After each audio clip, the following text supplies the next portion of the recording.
The Chaser Report is recorded on Gadigal land. Striving for mediocrity in a world of excellence. This is the Chaser Report.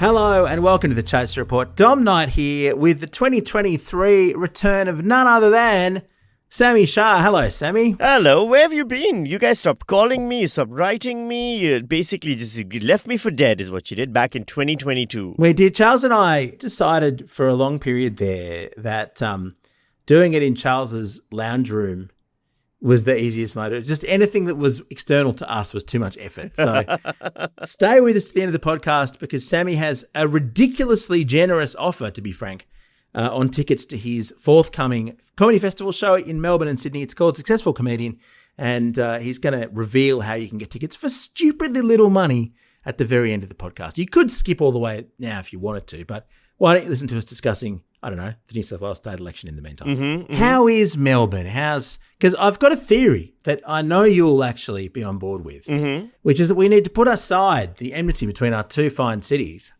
And you've been saying this for years. But the real enemy, it's clearer than ever, it's Brisbane. The enemy is Brisbane. They've got the Olympics for 2032. They've got Hamilton. They've just had Lin-Manuel Miranda down there. Right. Everything's happening in Queensland. It seems like it's the cultural capital. And so we need to put aside our gripes between Sydney and Melbourne and join forces to destroy Brisbane. That's what I think we need to do. Here's what I'll say. Here's what I'll say. I now feel like it's okay to be Brisbane. What? I feel like I've changed my... Here's what I'll say. Hear me out. Right. I still think Queensland overall, as a people, as a state of being, as a condition of existence, should stop. Like, it's not... Nothing good comes out of Queensland. It's still a blighted land. It's still a cursed land. But if Brisbane gets things like Hamilton, a musical that has not been relevant now for several years, and the only way to find out if someone is insufferable is if they say they still love the Hamilton soundtrack. And Lin-Manuel Miranda, who really at this point needs to just stop being Lin-Manuel Miranda, even more than Taika Waititi needs to stop being Taika fucking Waititi. At some point, I think it's okay. Brisbane's getting the dregs of culture and society at this point. No one cares about Hamilton. We didn't have Hamilton first. Yeah, we had it first, and we had it better. Nobody cares about Hamilton. Nobody cares about the Olympics.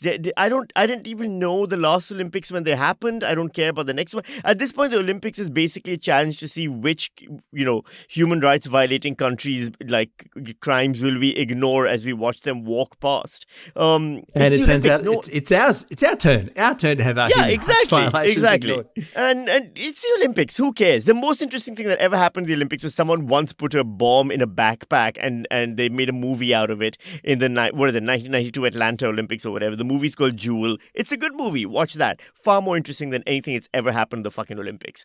So I think it's fine for Brisbane. The real enemy, I feel the enemy that slipped through the ranks, the enemy that threw Brisbane in our path and then, while we were distracted by Brisbane, has been rifling through our pockets, is the city of Adelaide. Wow. Okay. And Adelaide. I am going to say, once and for all, Adelaide can go fuck itself. It needs to stop trying, because I have had so many people now who are here for the Adelaide Fringe, comedians, friends, performers, stuff like that, coming from different parts of the world. And they all go to Adelaide, then they contact me and go, hey, I'm in Adelaide, what should I do? And I'm like, there's a supermarket. Like, that's all that the city has. So once you do that, kill yourself, because that's the only other option in Adelaide. It's funny to see Adelaide trying to keep be up with your preferences, Sami. Or lack of preferences. What's the opposite of a preference? Your disgust towards Queensland, which definitely was not distinguished between Brisbane and the rest of Queensland, by the way. I mean, clearly you disliked, I don't know, Cairns, Charters Towers, all these sorts of places more than Brisbane. Yeah. But yes, Adelaide is now... So this is going to make news in Adelaide, which I think is fantastic. I mean, something has to make news in Adelaide. Sami Shah hates Adelaide. Yeah. And it's just like, the thing is that I went there during the Adelaide Festival a few years ago during the Writers' Week thing. And I went out till, 3 a.m. or something, and had the best night I'd had in a very long time at the kind of festival club. And it was just weird. I just was kind of going, how is Adelaide open at 1 a.m? And then I realised that there's sort of 2 weeks when the place switches on. Yes. And then that's it. It goes to sleep for the next 50. Yes. So it's kind of an efficient thing to do. So if I went there for that 2 weeks, I could get all of my years going out done in one go, see all the shows in one go, and then there's literally no point to pay any attention to Adelaide the rest of the time. But are you saying even during the festival, you just think Adelaide needs to fuck off and die? I mean, it's just, I do like the idea that Adelaide's trying to be culturally interesting, and has for years now. The festival has been something that they've been pushing on everyone for decades at this point and saying, look at it, look at us, look at us. They call themselves the festival state because that's the one thing, right? Every state has a festival at Adelaide. Come on. South Australia. Calm down. Like, exactly. You know what? Melbourne's got one every week. My gripe against Adelaide is that a friend and comedian Jason Chong, who is based out of Adelaide, last time I was there, took me to a bakery to try Adelaide's culinary delight, the highlight of eating food in Adelaide, which is basically I think it's a meat pie with a sausage in it or something. There's something that basically is like a Kransky shoved in a meat pie, fucked by a sausage roll, and then they give that to you. And I ate it and it was delicious, as much as any processed meat in a pastry can be. And then at the airport, I shat myself to death. Basically, I had the worst IBS/diarrhea of my life, and that has colored my love and experience of Adelaide. I was going to say it sounds kind of like a footy food turducken. Yes. But clearly the turd part of it was extremely front of mind for you in your trip there. Absolutely.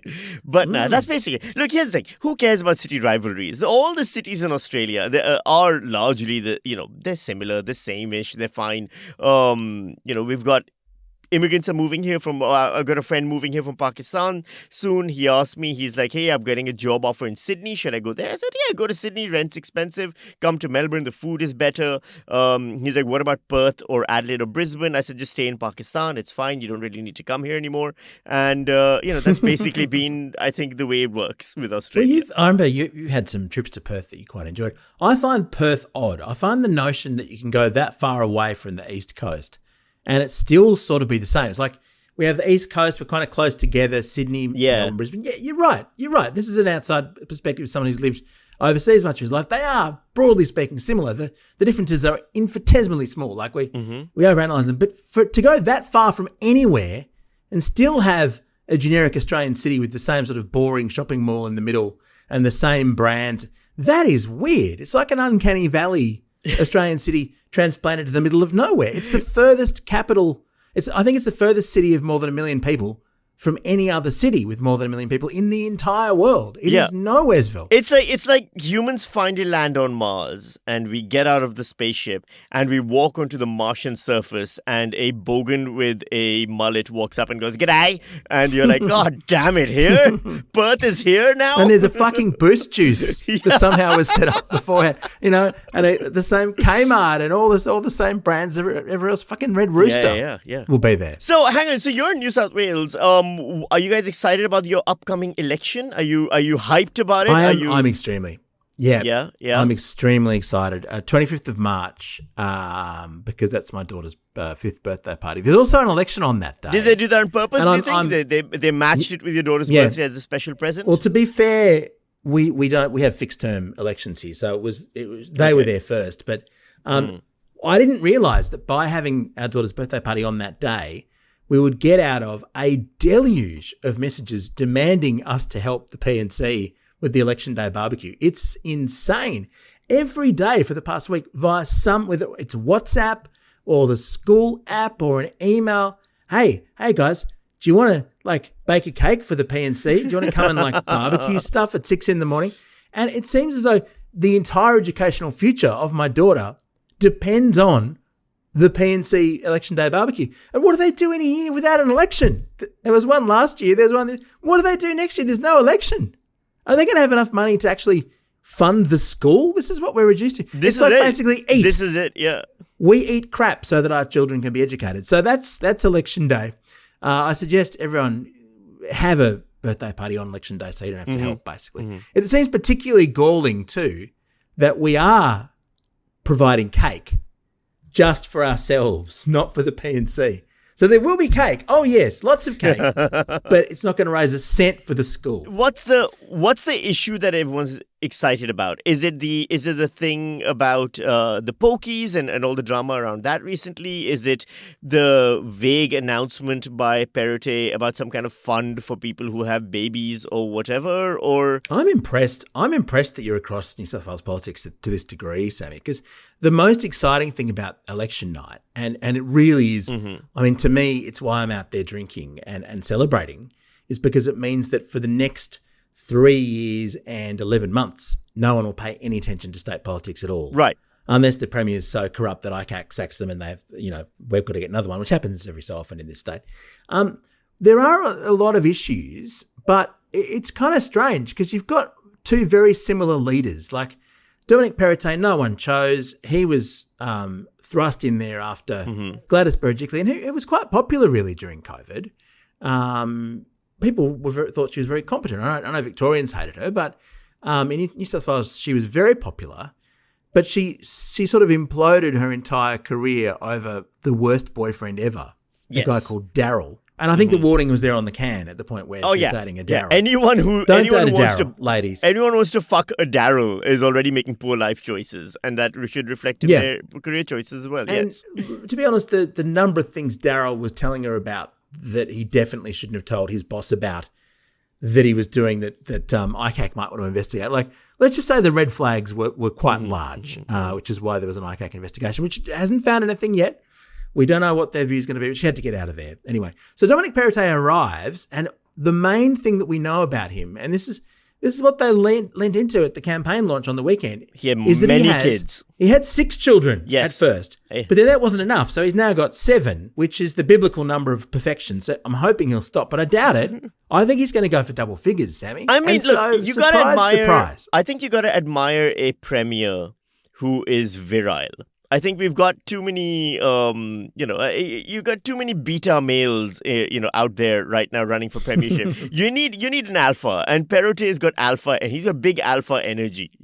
This man comes a lot. He does. Is his political platform. 7 kids worth, certainly. So I mean, look, I don't want to speculate about their sex lives, but we know at least on 7 occasions something's happened. Yeah. The Chaser Report. News a few days after it happens. What do you do when you've got a premier who people don't know much about? We know that he's kind of conservative, very Catholic. They lent into him by going, well, he's the guy with all the kids, so let's give money to people with kids. And it's the most self-serving policy I've ever heard in my life. What it seems to be is everyone who's got a kid gets $400. Mm-hmm. And then if you put money in, if you put another $400 in every year of your child's life after that, the government will match you. Yes. It's fantastic for those who can afford $400 a year for the government to match. Some might say, Sammy, that the people who can already afford the $400 a year are the least deserving of help. Because surely if you don't have the $400 a year, that's when you might need the state to kick in. But that's not. It's a liberal policy. I mean, What can I say? And so it's for the Perrottets, that's $2,800 a year, $2,800 a year extra they're getting from the government. So it's good for them. And here's the thing. Here's what I will say about Dominic Perrottet is at least I can remember his name and I remember that he had multiple kids. Even though I care about this subject and about regional state politics, I find it very fascinating. I think a lot of the big leaders of federal politics come out of the regional state thing, and so it's worth paying attention to. I still had to Google Chris Minns again right now in this conversation. While you were talking, I had to look up his name. He is even less memorable than the Labour opposition leader in the United Kingdom, which is Keir Starmer, I think is his name. I have it written down in my hand now, so I can remember it every time I need to come up with it. But, I mean, Chris Minns, I don't know how many kids Chris Minns has. How many times has he come? Do you know how many times he's come? I need to know this. The public demands to know his orgasm schedule. My guess is 2, Sammy, because I think if you want to know about Chris Minns, he's the most generic person possible. Right. Even his name means minimal interest, basically. Yeah, mint. Yeah. The Telegraph in their unique way went and surveyed the people in his electorate of Kogarah to find out how many of them knew what his name was. Like, who is your local member? Only 40% could actually recognize that. That is way higher than I would have thought. That is way higher than I would have thought. But in his own electorate. The other weird thing is it's the most marginal Labor seat in the whole state. So the potential prospective premier is in this like 0.1% electorate. So that's quite bizarre. So he may not win the seat even if he wins office. But yeah, I can't tell you much about him either. They've been trying to humanise him during the campaign, Sammy. And his wife gave one of those soft pedal interviews that you give about her man and how lovely he is. They're also conservative Catholics like the Peretes, but with fewer kids. And the one thing she offered up to try and show what a regular guy Chris Minns was that he eats breakfast cereal after dinner. So she'll serve dinner. Presumably she does all the child rearing because that's the way politician households work. She serves up dinner for the family. Chris Minns eats the dinner and then goes to the cupboard and gets, I don't know, Cocoa Pops or Frosty Flakes or cornflakes, whatever it is, very sugary, unhealthy cereal, and eats a second dinner after that. Apparently all the kids are doing it. So this man is a crusader for poor nutrition. Yeah, okay, here's this is supposed to humanize him, but instead it dehumanizes him, because for me that sounds like borderline psychopathic behavior. He's a bad influence on children. He only has 2 and he's already fucking that up by teaching them. There could be 3. I don't know how could be. Who I'm cares? not interested enough to know how many kids Exactly. Meanwhile, Perote is out there with 7 children earning $2,800 from the government for doing 7 children, or creating 7 children, I should really rephrase that. And then also probably doesn't have... Be very careful. Yeah, probably doesn't have cereal for dinner either. So, I mean, you know what? I'm going to say this right now. Sami Shah of The Chaser, not The Chaser, but Sami Shah, who is a frequent guest on The Chaser, officially endorses Dominic Perrottet for He'll be very glad to know that. Premier of New South Wales. That's right. The thing that's interesting about New South Wales politics, to be just sort of analytical for a second, is that they're extremely moderate. It's quite strange, given that he's a conservative Catholic. They're super moderate. You know, they've all these things that they've done, all the pokey policies that's probably, as you say, that's been the main point of difference. And Chris Minns hasn't wanted to come up with any definitive policy. He's just going to have a study into the cashless gaming card. Dominic Perrottet says that they're banning cash going into pokies. So he's actually had more policies. The one thing Labor's been talking about a lot is housing. And this is the thing that they've really been getting stuck into, is having all kinds of policies to try and more rights for renters. But no one is actually genuinely taking a huge step to solve housing in this hellish state where no one can afford to live. I mean, anyone in New South Wales under the age of 40 has absolutely no dream of ever owning a house. It seems completely impossible. And so they're doing things like making it harder for landlords to evict the tenants who know they'll have to rent for the rest of their lives because they're doomed. There are various schemes to not have to pay stamp duty and instead to pay an annual property tax. That's a Perrottet policy. And, you know, Labor's talking about building a little bit of social housing, but no one's doing anything radical or compared to a country spending $368 billion on submarines, many of which haven't even been designed yet and come from Britain, which, as I was saying to Charles the other day, not a country you'd go to for future high tech that doesn't exist yet. The fact that we can't even spend any money on solving the biggest crisis in everyone's lives, it's just kind of like, it's just a bit lame, isn't it? I mean, no one has any ideas about any of this stuff. I think basically at this point, most of the biggest fights we have in Australia tend to be culture war bullshit anyway, because everything else is too complicated. We can't really get into the housing market. We can't fix that. We can't fix anything else. So everyone just gets angry at, whatever's being said on social media right now. But I think it's also a sign of like, yeah, things are fine. You know, you can't afford rent in Sydney. You know, that's always been a problem. It's not like it's a new issue. It's always been a problem. Think about Dominic Perrottet. He's got 7 children. That's 7 houses he has to buy to gift his children. That's 7 times we're going to have to read articles in the Financial Times in a few years about how, you know, I'm a real estate mogul, even though I'm 16 years old, and they're going to be each one of Perrottet's future children or current children. Who knows how many future children he'd have. So, yeah, yes, there may be many more. I think overall, look, it's an election. It's happening. You got to have them every now and then it's gonna. I'm like I said, I'm backing Perrottet. I can say his name. I've already forgotten the other guy's name. I know you said it many times to me already in this conversation. Couldn't remember it if you put a gun to my head, and that right there tells you why he's going to lose. He's the Bill Shorten of New South Wales politics. I know, but you remember Bill Shorten's name. Yeah. Only because I saw him a few days ago. I was outside Did you really? Yeah, I was in the CBD in Melbourne, outside a Italian restaurant, waiting to get my table, and Bill Shorten and his partner walked right past me.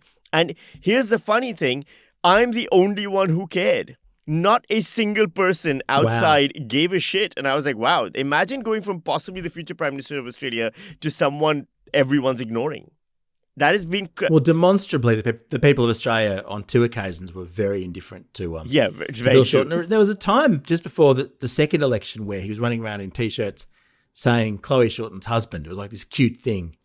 Vote one Chloe Shorten's husband. That's right. Which just begged the question, like, shouldn't any other member of the family have run instead of Bill? Like, clearly the least electable member of the family. But no, look, Chris Minns, I think, won't even get the... Unless he's Premier. And the polls say that he'll win. But it's certainly true. Oh, really? The polls are Dominic favouring Perrottet Chris yes, Minns. Labor's been ahead in the polls.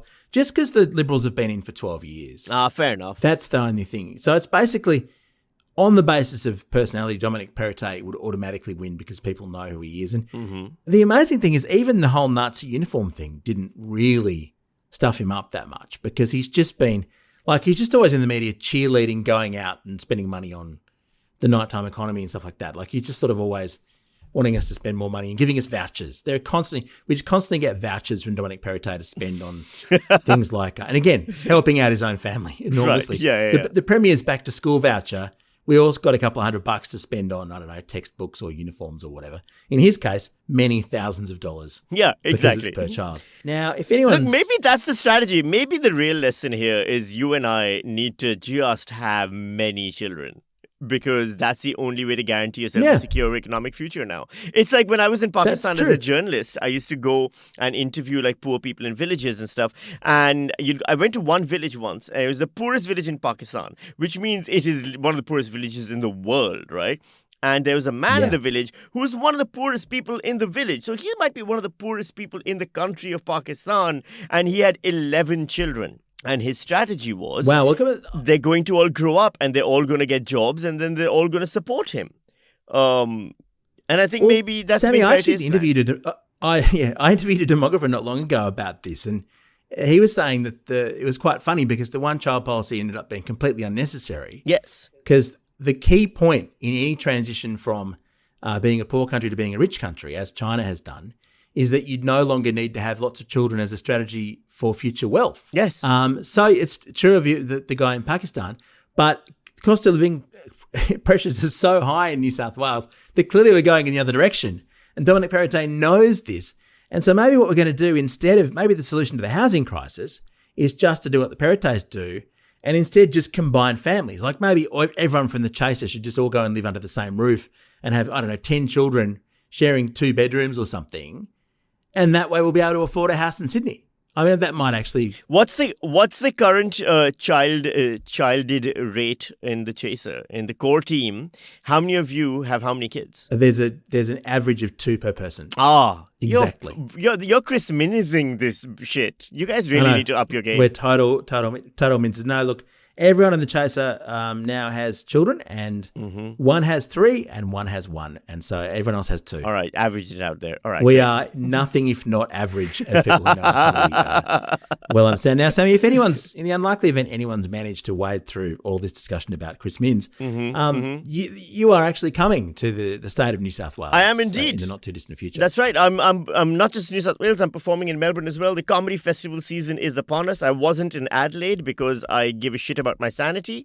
But I did do a short run of shows in Perth Fringe. Those are done now. But I am also currently performing at the not currently, but I will be performing at the Melbourne International Comedy Festival, where I am doing a run of shows from the 30th of March to the 23rd of April.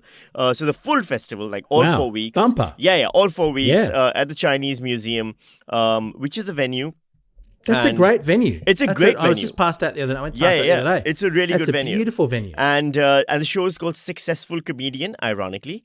And then I'm in Sydney from the 27th on the 27th and 28th of April. Just 2 nights in Sydney, 4 weeks in Melbourne. That's so sad. It is so sad the way that... You know why? Everyone's sort of I'm doing full run of festivals in Melbourne. We're doing 4 weeks. Oh, no, I'll be in Sydney for 5 minutes. Have you ever tried Why? booking an Airbnb in Sydney? They are hideously expensive and they're really This bad is the whole point. always. You should have come and stayed in our house where all the people in the Chaser live. We wouldn't have noticed one more person. True, very good point. I didn't think about that. But anyway, so it's 30th of March, 23rd of April in Melbourne, and 27th and 28th of April in Sydney. I've also got a weird deal going, which is really financially stupid on my part, but fuck it. If you join my Patreon, patreon.com/Sami Shah, you get 2 free tickets to any Melbourne or Sydney show that you would like to come to. Yeah, fuck it. Why not? Is that true? Yeah. So But I'm in your Patreon, so I can go to your show. You can get 2 free for free. tickets. Yes, you can. Well, yeah, 2 free tickets. That's an insane deal. Here's the thing. Sam, what are you doing? I like my Patreon. I like my Patreon community, and I like people who listen to my podcast News Weekly, and a lot of them are on Patreon. And I feel like it's a weird thing to ask people to support you right now. Patreon is a weird thing. Now, yes, some unscrupulous people can join the Patreon for like $5 a month or whatever, and then bail as soon as they get the free tickets. I don't know. That's I have possibly faith what I'm in paying. humanity. I like to think people aren't that shitty.